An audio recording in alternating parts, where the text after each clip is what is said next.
They're eyeballing me because I'm definitely black, and because the holes in my clothes aren't the fashionable kind. I don't stink. But these people can smell anybody without a trust fund from a mile away. Right, I say, biting into the egg sandwich and damn near wetting myself. Actual egg. Swiss cheese. It's so much better than that McDonald's shit. Guy likes hearing himself talk. I like his accent. It's sort of nasal and sibilant. Nothing like a Spanish speaker's. His eyes are huge, and I think, whew, I could get away with so much shit if I had permanent puppy eyes like that. But he seems older than he looks. Way, way older. There's only a tinge of gray at his temples. Nice and distinguished. But he feels like 100. He's also eyeballing me, and not in the way I'm used to. Are you listening? This is important. Yeah, I say, and take another bite of my sandwich. He sits forward. I didn't believe it either, at first.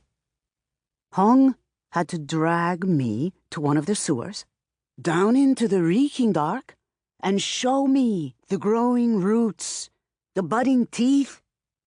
I'd been hearing breathing all my life. I thought everyone could. Have you heard it yet?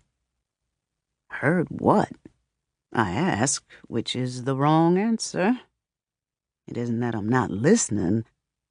I just don't give a shit. Listen. I am listening. No, I mean listen, but no to me. He gets up, tosses a 20 onto the table, which isn't necessary because he paid for the sandwich and the coffee at the counter, and this cafe doesn't do table service. Meet me back here on Thursday. I pick up the 20, finger it, pocket it.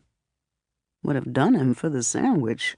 Well, because I like his eyes, but whatever. You got a place? He blinks, then actually looks annoyed.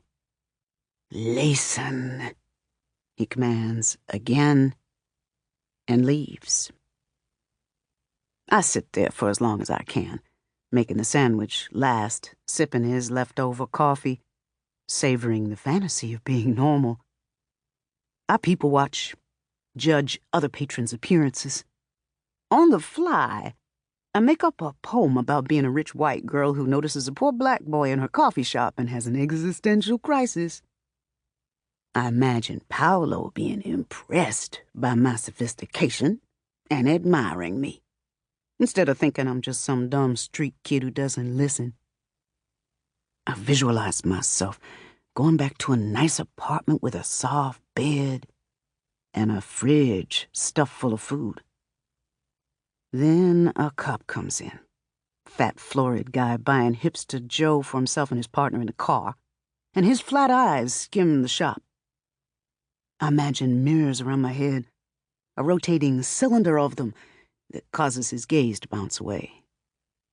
There's no real power in this. It's just something I do to try to make myself less afraid when the monsters are near. For the first time, though, it sort of works. The cop looks around, but doesn't ping on the lone black face. Lucky, I escape. I paint the city. Back when I was in school, there was an artist who came in on Fridays to give us free lessons in perspective and lighting and other shit that white people go to art school to learn. Except this guy had done that, and he was black. I'd never seen a black artist before. For a minute, I thought I could maybe be one too.